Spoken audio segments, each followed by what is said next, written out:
Orang ada pernikahan, ada kelahiran, kayak itu kan terus berlangsung, tidak ada berhentinya. Jadi kayak saya merasa usaha dan bisnis ini tidak ada matinya.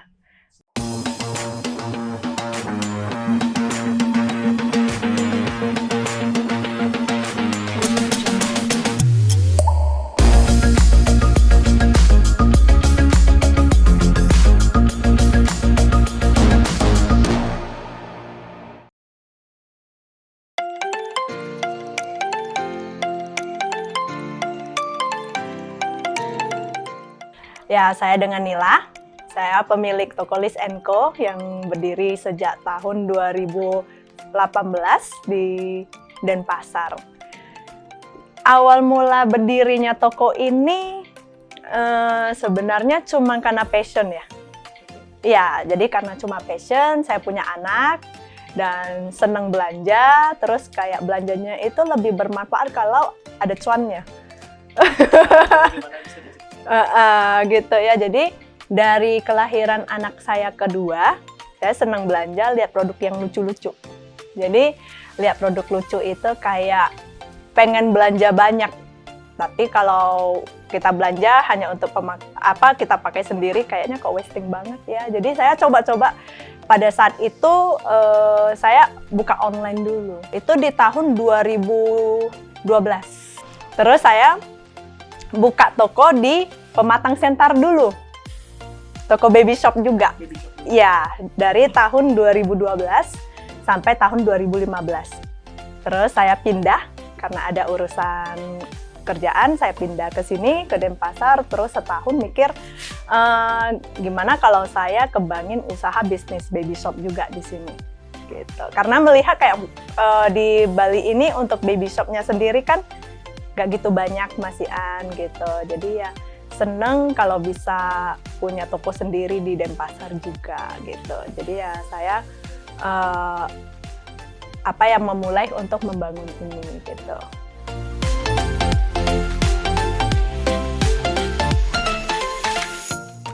Peluangnya, karena saya melihat kembali ke kelahiran ya.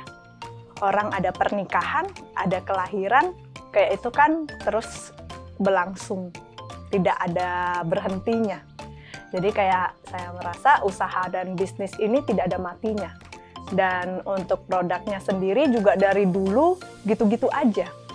Jadi kayak untuk barang yang kayak bisa mati atau nggak jalan itu sangat sedikit sekali.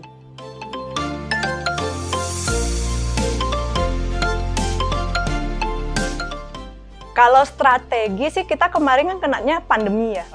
Kita semua pandemi. Jadi saya langsung kayak buat satu sistem baru di bagian online. Ya, karena kita mau memudahkan customer juga supaya mereka nggak harus keluar. Jadi kita bisa membantu untuk memenuhi kebutuhan mereka juga. Gitu. Secara kayak langsung banget ya itu ya, kayak transisinya itu sangat cepat gitu. Dari offline jadi online. Jadi strategi yang kita gunakan adalah kita perbanyak branding, perbanyak marketing di bagian online. Kita mungkin akan banyak sekali kayak mau perubahan sistem agar kita bisa mungkin kalau dikasih rezeki kita pengen ekspansi, bisa buka lagi cabang mungkin.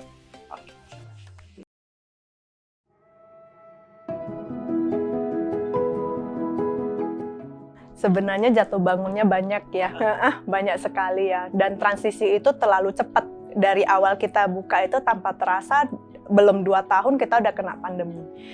Jadi ya cuma bisa bersyukur ya. Saya terus mau bersyukur bahwasanya tiap bulan itu masih terus bisa ada penjualan, tidak langsung nge-stuck kalau dibanding dengan bisnis yang lain. Jadi saya mau terus bersyukur kalau baby shop ini masih secara umum itu masih kayak kebutuhan banget ya. Jadi pada saat kita jatuh mungkin awal-awal pandemi itu. Tapi dengan sigap kita langsung ubah sih ke online. Untuk pengurangan pegawai pastinya ada. Dan sampai sekarang aja kita masih kayak mengurangi jam kerja mereka.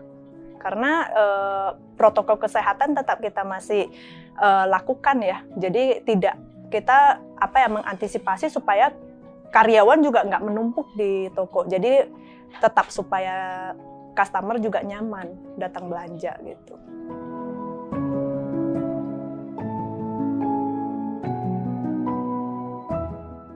Banyak kesabaran menghadapi karyawan. Jadi itu kesabaran banget, dan kita harus sebagai leader ya, as a leader kita harus bisa terus membawa mereka itu apa kekurangan mereka, kita harus bisa lebih notice, terus kita harus bisa mengajarkan mereka juga bagaimana untuk pekerjaan mereka lebih maksimal. Seperti itu pelajaran yang pertama ya. Yang kedua itu adalah bagaimana kita bisa terus ambil langkah saat-saat situasi tertentu itu tidak sesuai dengan ekspektasi kita. Bisa tiba-tiba kayak hal di luar dugaan itu datang, bagaimana kita mengambil langkah dan keputusan apa yang kita buat pada saat itu. Itu sangat penting. Pelajarannya kadang salah mengambil keputusan itu akan membuat kita yang mengambil tanggung jawab kita sendiri. Misalnya kerugian, atau misalnya ada hal-hal yang kayak customer kurang puas, jadinya mereka juga kayak mungkin bisa sampai ke sosial media ya sekarang gitu. Nah itu hal-hal yang kayak kita mengambil langkah itu untuk cara kita komunikasi yang baik dengan customer itu gimana sih untuk penyelesaian masalahnya gitu sih. Itu yang membuat kita lebih jatuhnya lebih bisa wise ya, bijaksana untuk mengambil keputusan. Sekarang sih saya hanya bisa untuk semangatin setiap entrepreneur. Kita tahu bahwasanya kondisi saat ini bukan kondisi yang gampang untuk kita. Tapi bagaimana kita mengambil langkah untuk mau terus semangat dan maju, ambil sikap yang positif untuk menghadapinya dan tetap merasa bersyukur dengan apa yang ada.